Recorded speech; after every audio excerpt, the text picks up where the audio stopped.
My name is Antonio Hayes.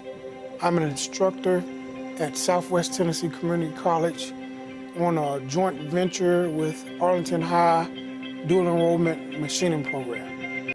At Arlington High and at Southwest Tennessee Community College, I teach machining 1, machining 2, the CNC mill and lathe, also the manual mill and lathe, measurement, material and safety, job planning, bench work, and layout.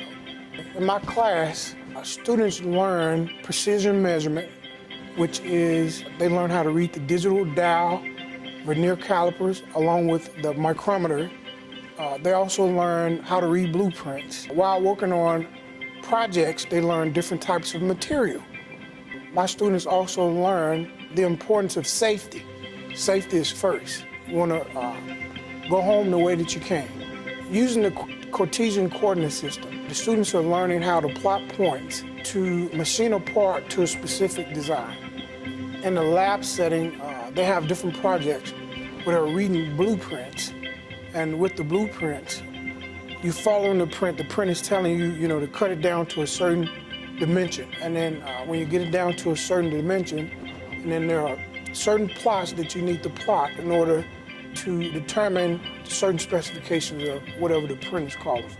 It's important for students to pursue this field because aerospace, automotive, furniture, electronics, and the medical device industry rely heavily on machining and machining parts. There's an opportunity to earn certifications, NIM certifications, which are nationally recognized in the manufacturing industry, that you're earning a skill that is going to make you very marketable in the job market, as a young person. You earn 4 college credit hours that are transferable to a university or community college.